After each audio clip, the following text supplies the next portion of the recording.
مومن کیا ہے؟ اعلیٰ حضرت فرماتے ہیں مومن وہ ہے جو ان کی عزت پہ مرے دل سے۔ مومن کیا ہے؟ مومن کسے کہتے ہیں؟ اعلیٰ حضرت امام اہل سنت کنز الکرامت جبل الاستقامت اہل سنت کے تاجدار سنیوں کے غمخوار امام احمد رضا فرماتے ہیں مومن وہ ہے جو ان کی عزت پہ مرے دل سے، تعظیم بھی کرتا ہے نجدی تو مرے دل سے، تعظیم بھی کرتا ہے نزدی تو مرے دل سے، واللہ کو سن لیں گے فریاد کو پہنچیں گے، واللہ کو سن لیں گے خدا کی قسم اے پریاتو کی سرزمین کے غیور مسلمانوں سنیوں، تم یہاں سے اپنے نبی کو آواز دو گے، گنبد خضرا کے مکی گنبد خضرا سے تمہاری آواز کو سن لیں گے۔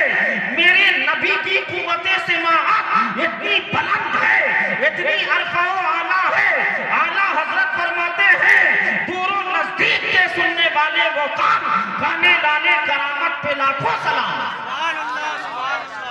یہ شان میرے نبی کی قوت سماعت کی ہے، میرے نبی کو تم یہاں سے آواز دو گے وہ وہاں تمہاری آواز سنیں گے، واللہ وہ سن لیں گے، فریاد کو پہنچیں گے۔ اتنا بھی تو ہو کوئی جو آہ کرے دل سے پکارو گے تو خدا کی قسم کہیں سے پکارو گے نبی تمہاری آواز کو سن لیں گے، تمہاری امداد کریں گے، روحانی اور غیبی مدد ہوتی نظر آئے گی، مگر دل سے تو پکار کے دیکھو، دل کی آواز تو دے کر دیکھو، اپنے نبی کو دل سے تو پکارو۔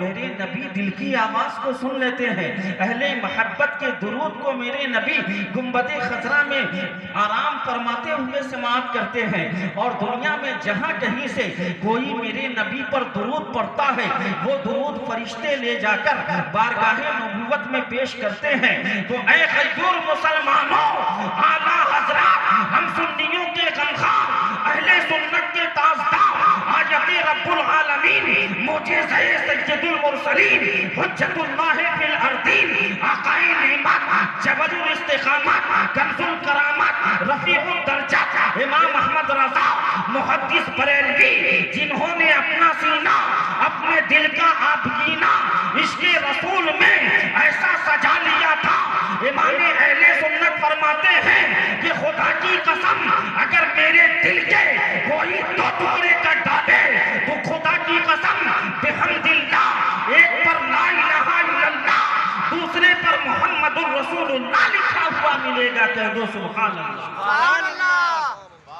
جب ہی تو اعلیٰ حضرت کو دنیا نے تسلیم کیا، وہ عشق رسول کے تاجدار ہیں، وہ سنیوں کے ایسے غمخوار ہیں جنہوں نے ایک دو نہیں تقریباً 1500 کتابیں لکھ کر کے تمہارے ایمان و عقیدے کی حفاظت کی ہے۔ جب چاروں طرف سے تم پر حملے کیے گئے، تمہارے ایمان کو لوٹا جانے لگا، تمہارے ایمان کو ختم کرنے کی مذموم کوششیں کی گئی، اس وقت بریلی کی سرزمین سے صدیق اکبر کا نائب فاروق اعظم کا تیور لے کر عثمانی سخاوت میں لیس ہو کر حیدری شجاعت اور علم بردار بن کر امام احمد رضا جب حیدری ذوالفقار حیدری قلم کی شکل میں چلانے لگا تو دنیائے بدعقیدگیت میں زلزلہ پیدا ہو گیا اور دنیا پکار اٹھی وادی رضا کی کوہ ہمالہ رضا کا ہے، جس سمت دیکھیے وہ علاقہ رضا کا ہے، اوروں نے تو لکھا ہے بہت دین پر مگر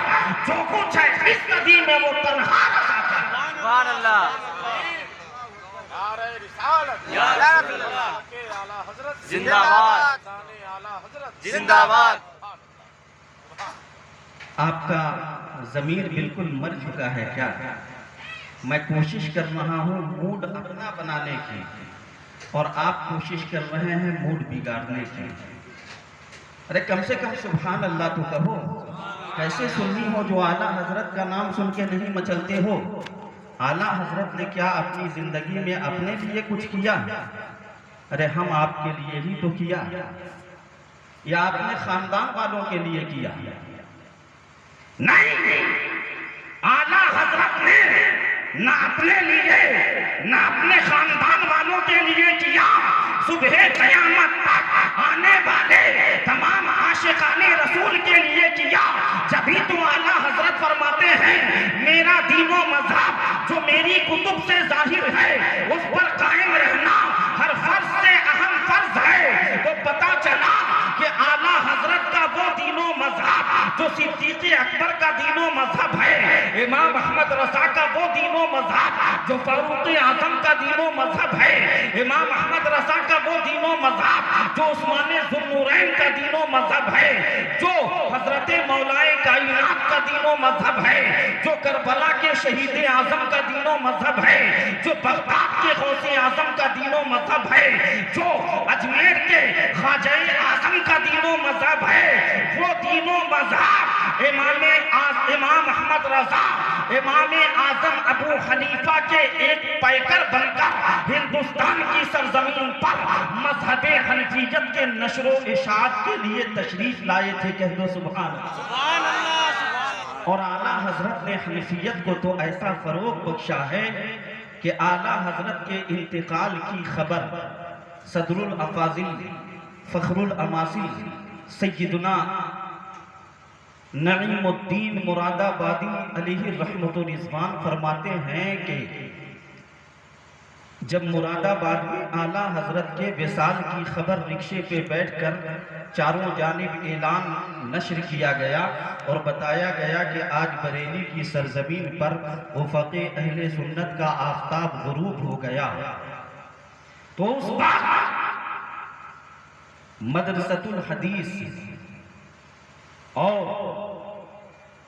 مدرسہ شاہی مراد آباد کے اندر جو بدعقیدوں کا مدرسہ تھا، وہاں کے اساتذہ جو تھے جو کٹر بدعقیدہ تھے، اعلیٰ حضرت کے دشمن تھے، وہ رونے لگے۔ لوگوں نے پوچھا کہ آپ رو کیوں رہے ہیں، آنسو کیوں بہا رہے ہیں؟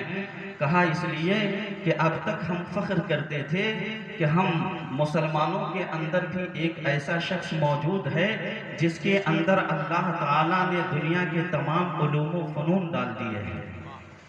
اگر کوئی غیر مسلم، کوئی غیر مجھ کو یا ہمیں ہماری جماعت کو چیلنج کرتا اور یہ کہتا تمہارے درمیان کوئی ایسا شخص ہے جس کے اندر ساری خوبیاں موجود ہوں، تو بھلے وہ ہمارے مکتب فکر کے نہیں تھے، ہمارے مزاج کے نہیں تھے، مگر وہ مسلمان تو تھے۔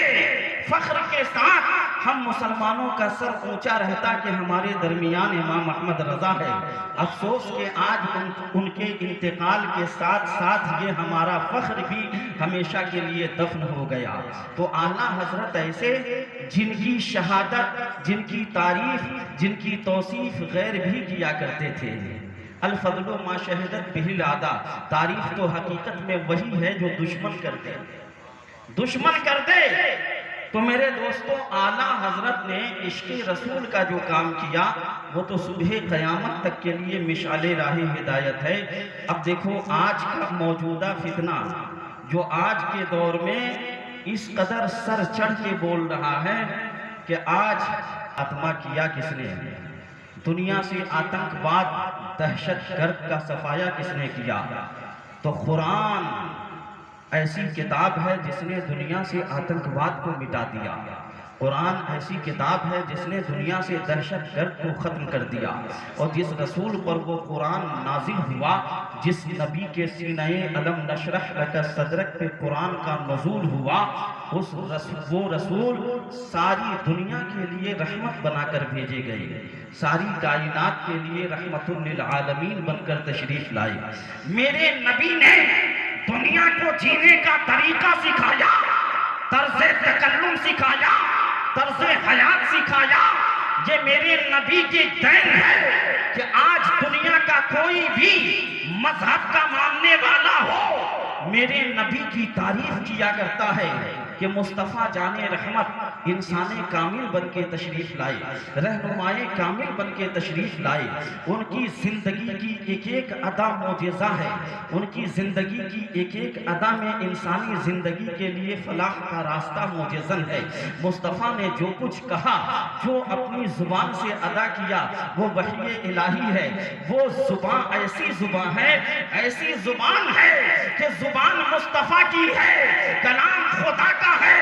قرآن کہتا ہے وَمَا يَنطِقُ عَنِ الْهَوَىٰ إِنْ هُوَ وَحْيٌ إِلَّا يُوحَىٰ۔ اے محبوب، جو آپ بولتے ہیں وہ آپ نہیں بولتے، آپ کی زبان سے آپ کا رب تعالیٰ بولتا ہے۔ کہہ دو سبحان اللہ۔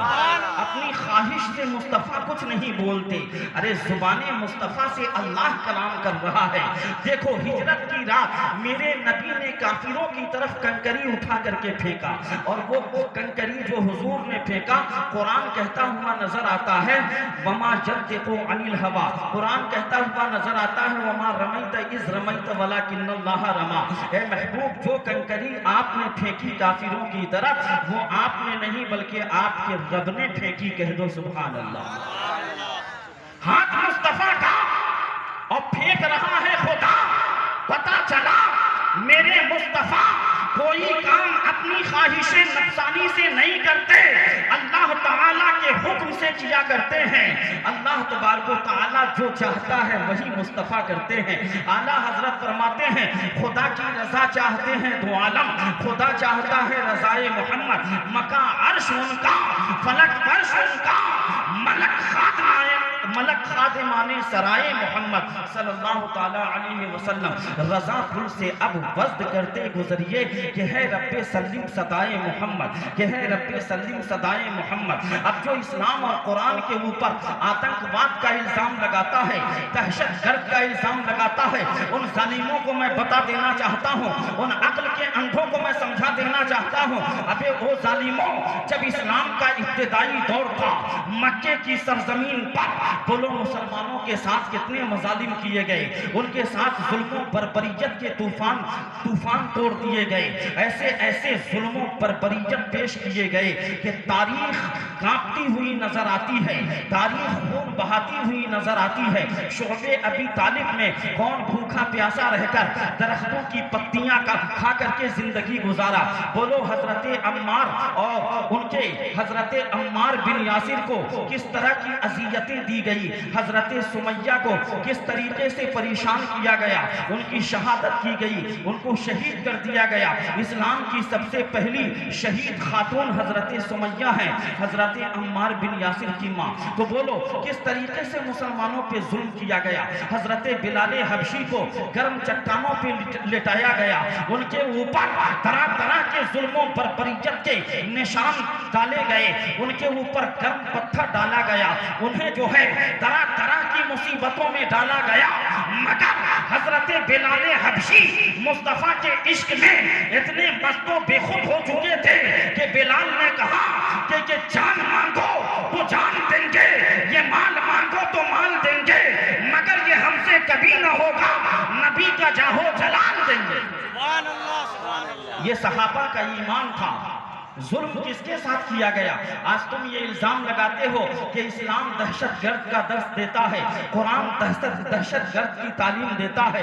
ابے قرآن نے تو دہشت گرد کو ختم کیا ہے، اسلام نے تو دہشت گرد کو جڑ سے مٹا دیا ہے۔ اگر اسلام نہ ہوتا، قرآن نہ ہوتا تو دہشت گرد آج بھی پوری دنیا میں پرپتا ہوا نظر آتا۔ یہ تو اسلام کا درس حیات ہے، یہ تو اسلام کا طرز عمل ہے، قرآن کا نظام تعلیم ہے جس نے دنیا سے دہشت گردی کو ختم کر دیا۔ اور یہ وہ قرآن ہے کہ جس میں کبھی تبدیلی نہیں ہو سکتی۔ اللہ فرماتا ہے لا تبدیل لکلمات اللہ، یہ وہ کتاب ہے جس میں صبح قیامت تک تبدیلی کی کوئی گنجائش ہی نہیں ہے۔ تو آج وسیم رضوی جیسا ظالم ناپاک شیطان اگر اس کی طرح کروڑوں یزیدی کتے پیدا ہو گئے، کافروں کی اولاد پیدا ہو گئی، تو قرآن کا کچھ نہیں بگڑے گا۔ قرآن کی ایک آیت نہیں مٹائی جا سکتی، قرآن کا ایک حرف نہیں مٹایا جا سکتا، قرآن کا ایک نقطہ نہیں مٹایا جا سکتا۔ یہ قرآن تو منزل من اللہ ہے، یہ قرآن منزل من السماء ہے، اللہ کی طرف سے نازل کیا گیا ہے۔ اللہ تبارک و تعالیٰ نے قرآن کو نازل کیا تو دین مکمل فرما دیا۔ الیوم اکملت لکم دینکم واتممت علیکم نعمتی ورضیت لکم الاسلام دینا۔ اے محبوب، آج میں نے آپ کے لیے آپ کا دین مکمل فرما دیا، اپنی نعمتیں آپ پر تمام فرما دی، اور اے محبوب ہم نے آپ کے لیے پسندیدہ دین اسلام کو قرار دیا۔ کہہ دو سبحان اللہ۔ سبحان اللہ۔ قرآن اور اسلام مکمل ہو چکا ہے، اب اس میں جو چیزیں آئیں گی قرآن اور اسلام سے ریلیٹیو ہی آئے گی، اس کے علاوہ کچھ نہیں آ سکتی، اس کے علاوہ کچھ نہیں آ سکتی۔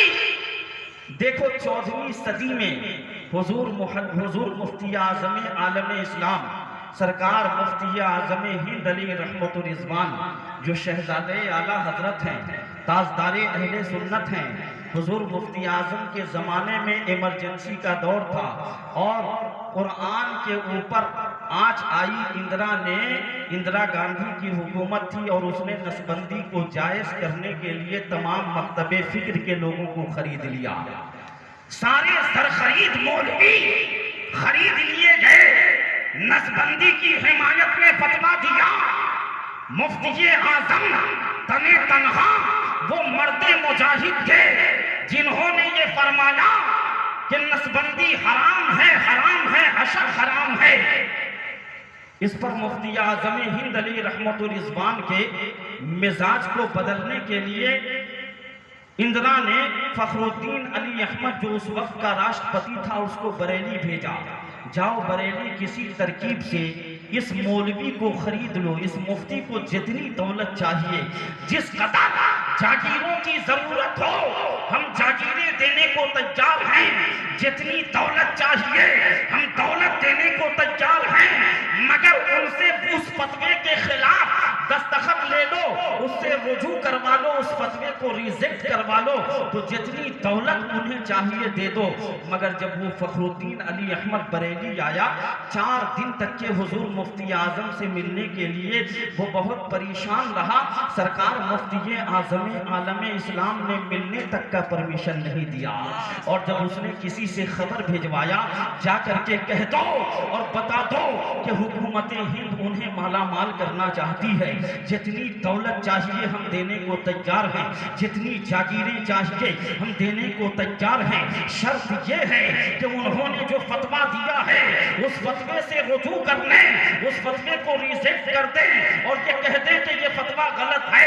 اب ہم بھی نسبندی کے جواز کے قائل ہیں، مگر حضور مفتی اعظم ہند کے کانوں تک یہ جب بات پہنچی، سرکار مفتی اعظم ہند فرماتے ہیں یہ بریلی ہے، بریلی، یہاں فتوے نہیں بدلے جاتے، یہاں ضرورت پڑنے پر حکومتیں بدل دی جاتی ہیں۔ مصطفیٰ رضا اپنی جان تو دے دے گا مگر قرآن کے عظمت پہ آنچ نہیں آنے دے گا۔ کہہ دو سبحان اللہ۔ یا رسول اللہ، سرکار مفتی اعظم عالم زندہ باد۔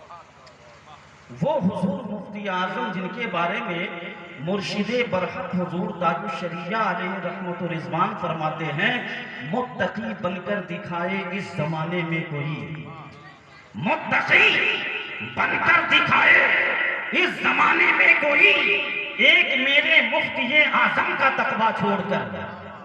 ایسے متقی، ایسے پرہیزگار حضور مفتی اعظم جن پر تقویٰ ناز کیا کرتا تھا، جن کی صورت لاجواب، جن کی سیرت لاجواب، جن کی زندگی کی عادت لاجواب، جن کی فطرت لاجواب، جن کی محبت لاجواب، جن کی عقیدت لاجواب، جن کی زندگی کا لمحہ لمحہ لاجواب، جن کی زندگی کا گوشہ گوشہ لاجواب، ایسے مفتی اعظم کہ جس سرزمین پر اعلیٰ حضرت کے شہزادے نے اپنا قدم ڈال دیا، اس سرزمین پر اسلام کی بہاریں نظر آنے لگی۔ سبحان اللہ۔ اور یہ بھارت کی سرزمین کسی کے باپ کی جاگیر نہیں ہے، یہ خواجہ کا ہندوستان ہے، خواجہ کا ہندوستان، بولو زندہ باد، خواجہ کا ہندوستان، یہ میرے غریب نواز کا ہندوستان ہے۔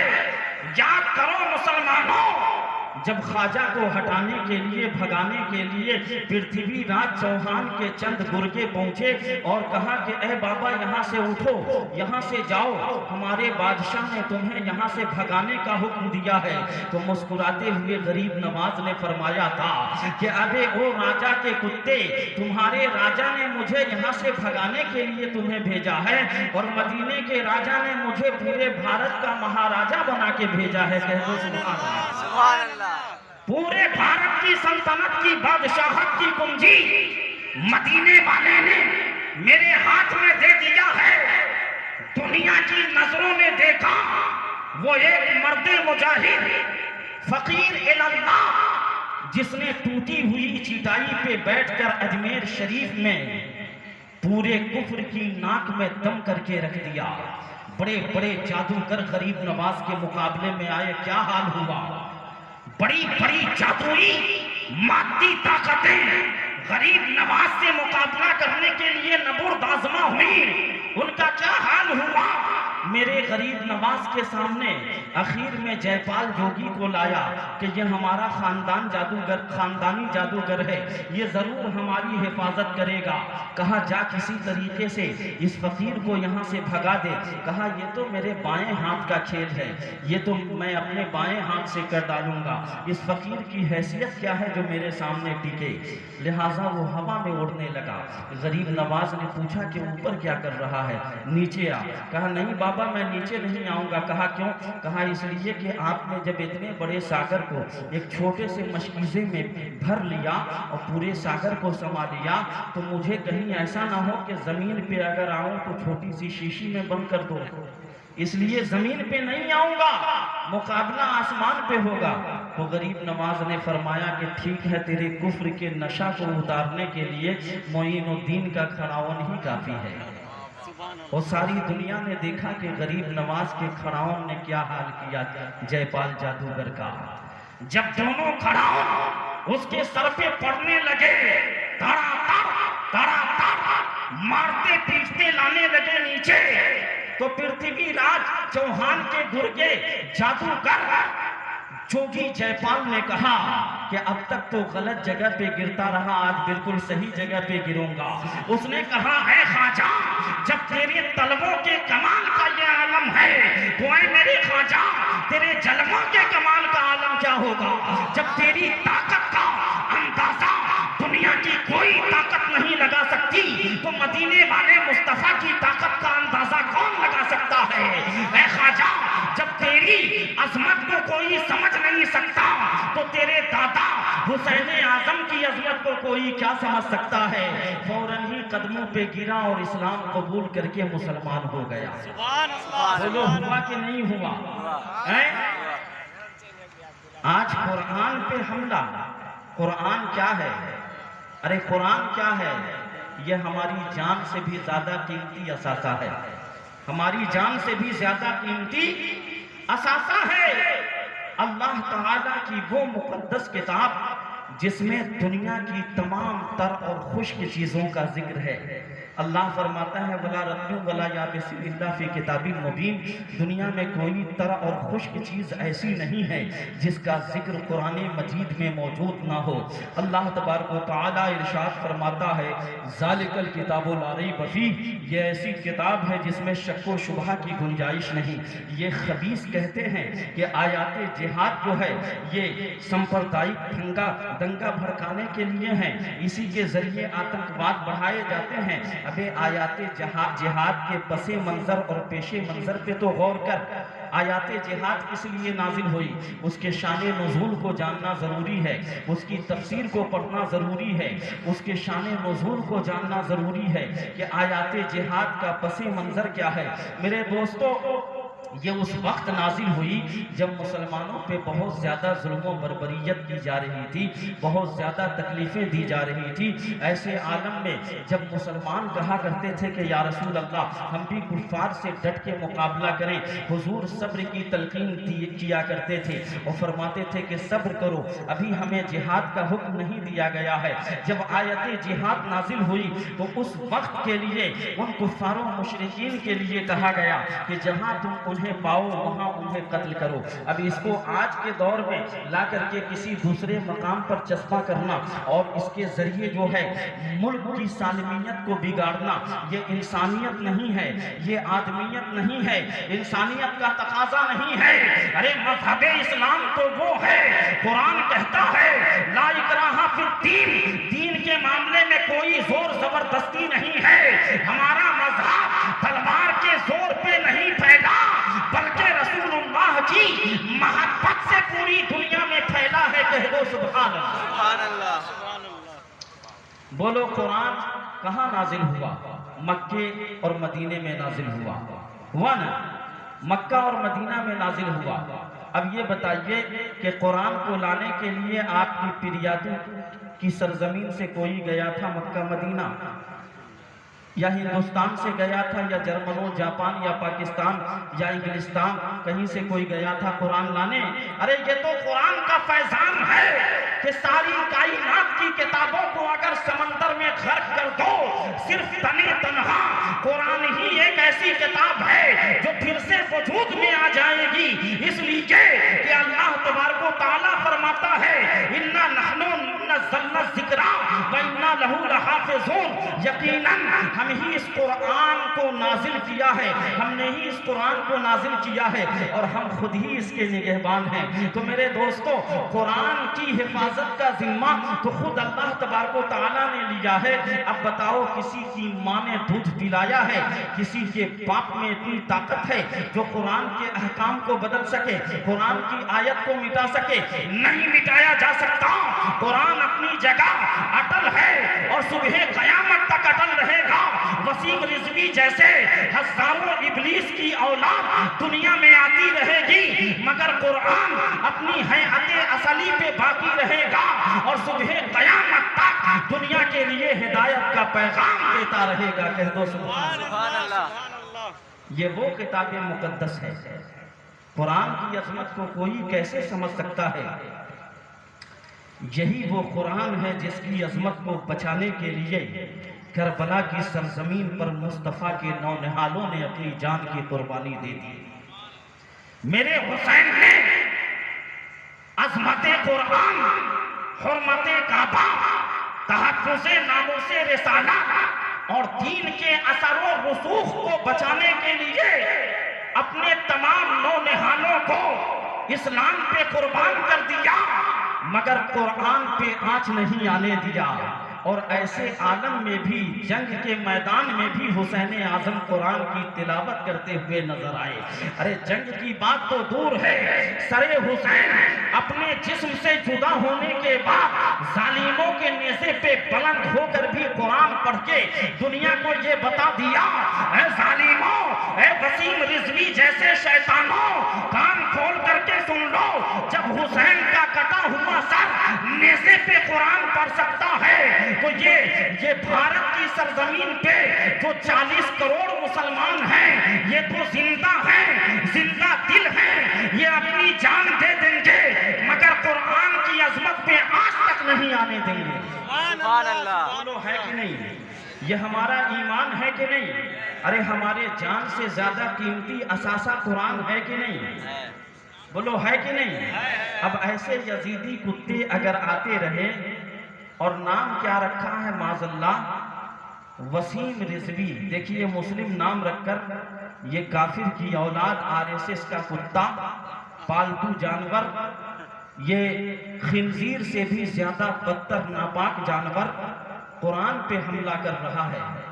اس سے بڑھ کر ناہنجار بد کردار پوری دنیا میں کوئی ہو سکتا ہے؟ بولو ہو سکتا ہے؟ نہیں ہو سکتا.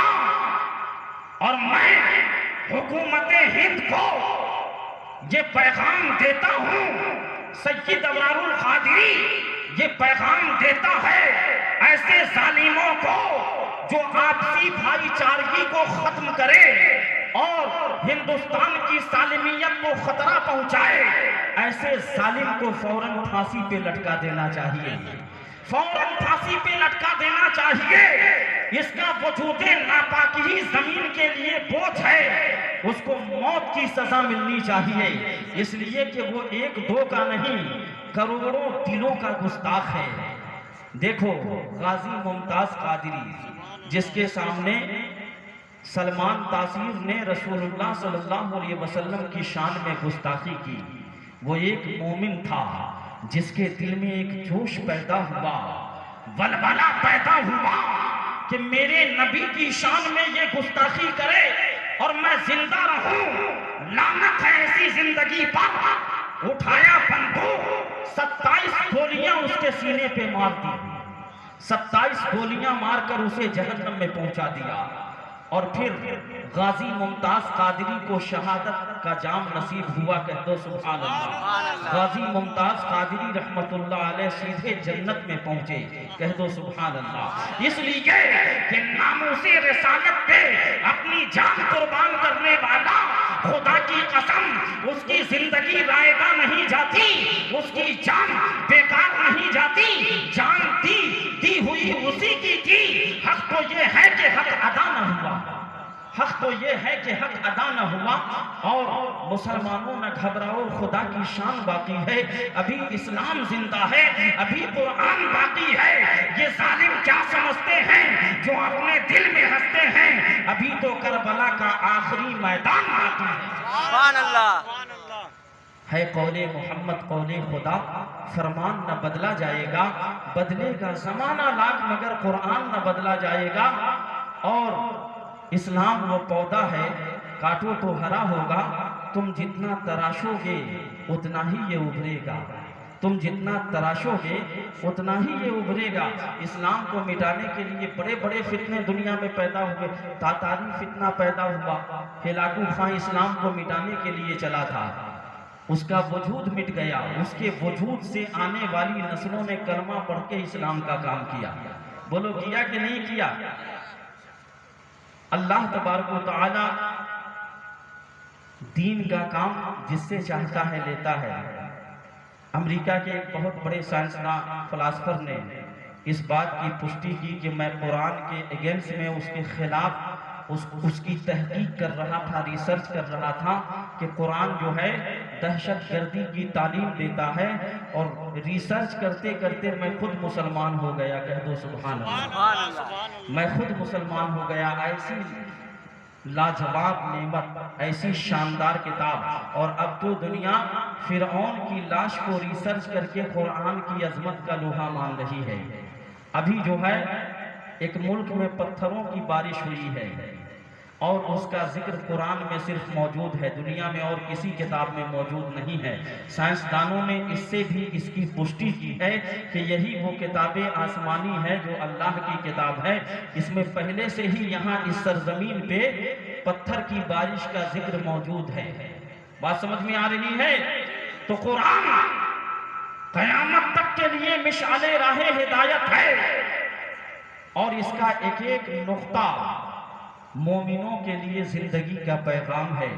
بلکہ یوں کہہ لو، حضرت علی شیر خدا فرماتے ہیں کہ قرآن کے سورہ فاتحہ کی اگر میں تفسیر لکھنا شروع کروں تو 70 اونٹوں کا بوجھ کتابوں سے لد جائے، یعنی اتنی ضخیم تفسیر ہوگی۔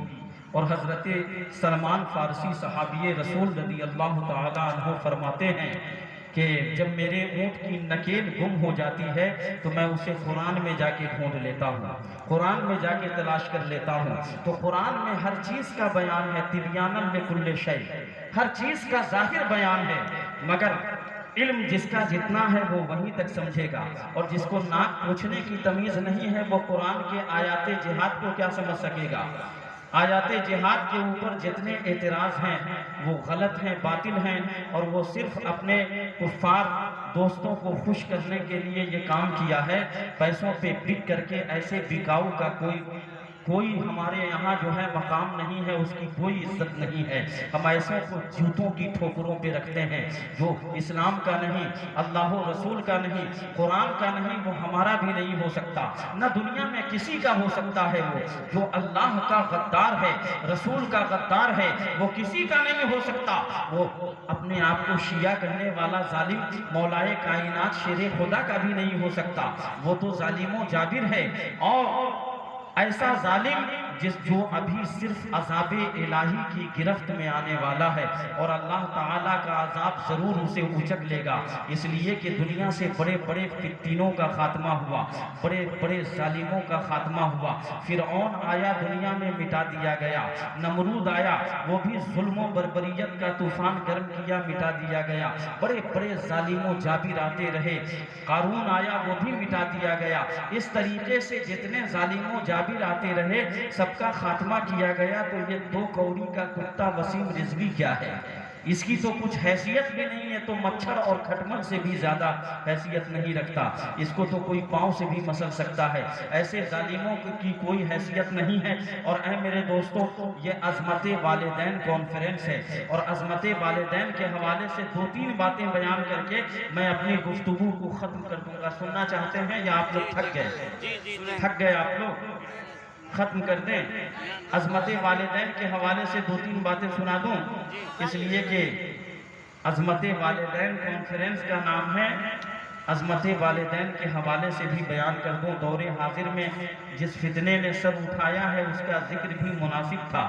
تو میرے دوستو، عظمت والدین قرآن کی روشنی میں تو آپ نے سنا کہ قرآن کہتا ہے وَبِالْوَالِدَيْنِ احسانا، اپنے والدین کے ساتھ حسن سلوک پیش کرو۔ میرے نبی فرماتے ہیں من سخط الوالدین فقد سخط ربہ ومن رضی الوالدین فقد رضی ربہ، جس نے اپنے ماں باپ کو ناراض کیا، اس نے اپنے رب کو ناراض کر لیا، اور جس نے اپنے والدین کو خوش کیا، اس نے اپنے رب کو خوش کر لیا، اپنے رب کی رضا حاصل کر لی۔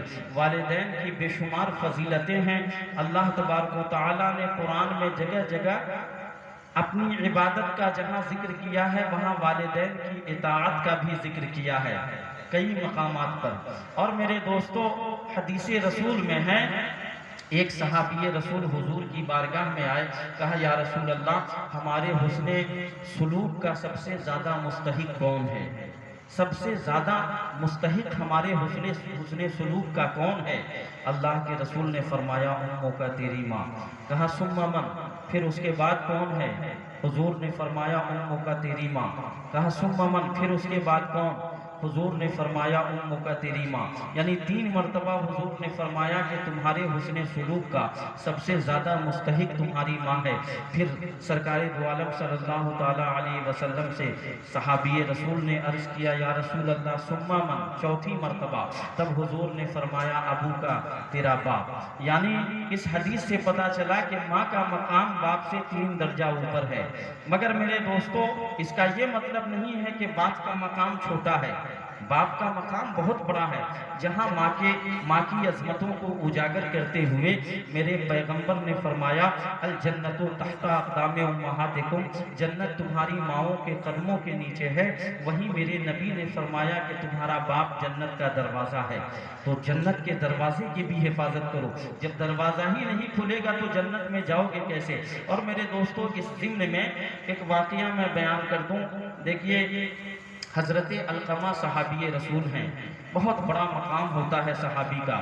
صحابی کہتے کسے ہیں؟ جس نے ایمان کی حالت میں رسول پاک صلی اللہ علیہ وسلم کو دیکھا اور اسی حالت میں دنیا سے کوچ کر گیا، ایمان کی ہی حالت میں، تو وہ صحابی رسول ہے۔ اور صحابی کا مقام اتنا بڑا ہے کہ غیر صحابی سونے کا پہاڑ خیرات کر دے، اور صحابی رسول 1 سیر جو خیرات کرے، تو صحابی رسول کا 1 سیر جو خیرات کرنا غیر صحابی کے سونے کا پہاڑ خیرات کرنے سے زیادہ ثواب رکھتا ہے۔ دیکھیے مرتبہ صحابیت کتنا بلند ہے۔ حضرت علقمہ ہیں، صحابی رسول ہیں، جنتی ہیں۔ صحابی کے جنتی ہونے میں شک نہیں کوئی کر سکتا، کوئی مومن شک نہیں کر سکتا۔ صحابی رسول ہیں حضرت علقمہ، مگر جاکنی کے عالم میں ان کی روح پرواز نہیں ہو رہی ہے، اٹکی ہوئی ہے۔ روح قبض عنصری سے پرواز نہیں ہو رہی ہے۔ رفتہ رفتہ یہ خبر رسول مقبول صلی اللہ علیہ وسلم تک پہنچی۔ حضور سرور کائنات صلی اللہ تعالیٰ علیہ وسلم اپنے صحابہ کے ساتھ تشریف لائے، اور مخبر صادق صلی اللہ تعالیٰ علیہ وسلم جو نبی زمین پہ بیٹھ کر عرش اعظم کو ملاحظہ کرتے ہوں، لوح محفوظ کو دیکھتے ہوں، اس نبی سے کیا پوشیدہ ہے جس نبی سے خود خدائے تعالیٰ پوشیدہ نہیں رہا۔ اعلیٰ حضرت فرماتے ہیں اور کوئی غیب کیا تم سے نہاں ہو بھلا، جب نہ خدا ہی چھپا تم پہ کروڑوں درود۔ نبی نے فرمایا ان کی والدہ کو بلاؤ، ان کی والدہ کو بلاؤ۔ والدہ آئیں، کہا کہ علقمہ کی جو خطا تیری بارگاہ میں ہوئی ہے اسے دل سے معاف کر دے۔ ماں نے کہا کہ یا رسول اللہ میں اسے معاف نہیں کر سکتی، اس نے میرا دل دکھایا ہے۔ تو آقائے کریم صلی اللہ علیہ وسلم نے حضرت بلال حبشی کو حکم دیا بلال لکڑیاں اکٹھا کرو۔ لکڑیاں اکٹھا کی گئیں، کہا کہ ان لکڑیوں میں آگ لگاؤ۔ ماں نے پوچھا کہ یا رسول اللہ اس آگ کا کیا کریں گے؟ کہا تیرے بیٹے کو اسی میں جھونک دیں گے۔ ماں نے کہا کہ یا رسول اللہ میرے بیٹے کو میری نگاہوں کے سامنے آپ آگ میں جھونک دیں گے، میری ممتا کیسے برداشت کر سکے گی؟ دیکھیے ماں کی ممتا کتنی عظیم ہوتی ہے۔ ماں نے کہا کہ میری ممتا اس بات کو کیسے برداشت کر سکے گی؟ آقائے کریم نے فرمایا کہ جب تو دنیا کی آگ میں جلتا ہوا اپنے بیٹے کو نہیں دیکھ سکتی تو جہنم کی آگ میں جلتا ہوا کیسے دیکھ سکتی ہے؟ اب اتنا کہنا تھا کہ اس ماں نے کہا کہ یا رسول اللہ میں آپ کو اور تمام صحابیوں کو گواہ بنا کے کہتی ہوں کہ میں نے اپنے بیٹے کی خطا معاف کر دی۔ اب اتنا کہنا تھا کہ حضرت علقمہ کی زبان سے جاری ہوا اشہد ان لا الہ الا اللہ وحدہ لا شریک لہ واشہد ان محمد عبدہ ورسولہ۔ بات سمجھ میں آ رہی ہے؟ اتنا کہنا تھا اور روح قدس سری سے پرواز کر گیا۔ اب میں سمجھ رہا ہوں وقت زیادہ ہوا، میں اپنی گفتگو کو یہیں پہ ختم کرتا ہوں، پھر انشاءاللہ کبھی زندگی نے وفا کیا تو میں آپ لوگوں کو سنانے کی کوشش کروں گا، کیونکہ دونوں حساس موضوع تھے، ان دونوں موضوع کو چھو کر کے گزرنا ضروری تھا، اور اس لیے میں نے تھوڑی سی روشنی اس پہ بھی ڈال دی۔ تو میرے دوستو والدین کا مقام بہت بلند و بالا ہے۔ آقا کریم صلی اللہ علیہ وسلم نے جہاد میں جانے سے منع فرمایا کہ تیرے لیے جہاد یہی ہے کہ اپنے ماں باپ کی خدمت کر۔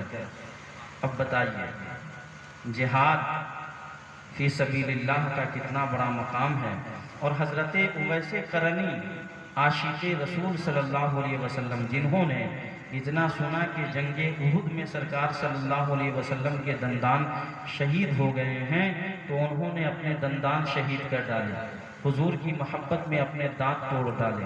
بات سمجھ میں آ رہی ہے؟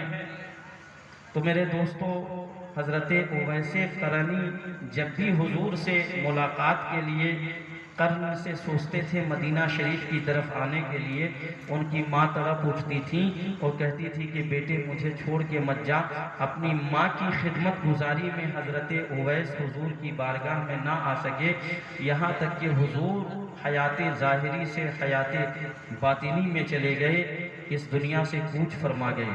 تو میرے دوستو کہنے کا مقام یہ ہے کہ والدین کا مرتبہ، ان کی عظمت، ان کی رفعت بہت بلند و بالا ہے، اور ہمارے محب مکرم عبدالانصاری صاحب نے اپنے والدین، اپنے دادا دادی اور اہل خاندان کے نام سے اس جلسے کو سجایا، تو میں دعا کرتا ہوں کہ اللہ تبارک و تعالیٰ ان کو اور ان کے اہل خانہ کو دنیا کی تمام قسم کی بلاؤں سے بچائے، اور ان کے صدقے میں یہاں جتنے لوگ تشریف لائے ان سب کو بچائے، ان کے صدقے میں عالم اسلام کے جتنے مسلمین مسلمات ہیں ان سب کو بچائے، رب العالمین سب کو جزائے دارین عطا فرمائے۔ اب دو شعر میں سنا دوں اپنی آواز میں، آپ سننا چاہتے ہیں؟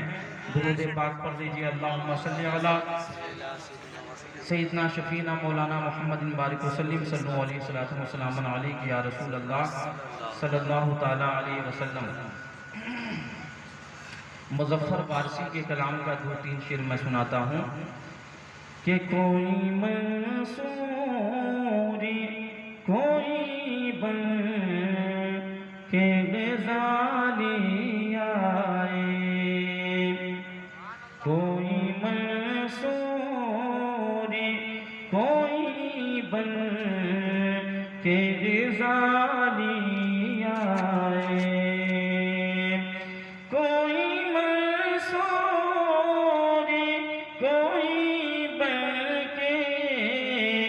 غزالی آئے، ان کے دربار ان کے دربار سے ہو کے جو سوالی آئے، ان کے دربار سے ہو کر جو سوالی آئے، ہو میرے بسی میں تمہیں دل میں بسا لوں سکو، وہ میرے بسی میں تمہیں دل میں بسا لوں سکو،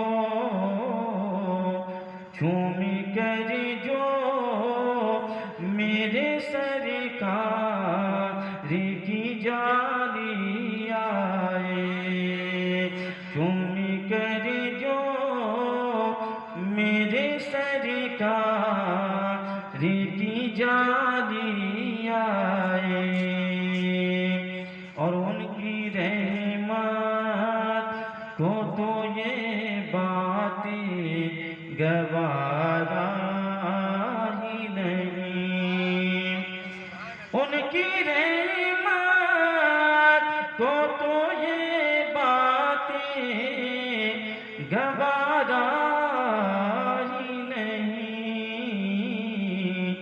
ان کی چوکھٹ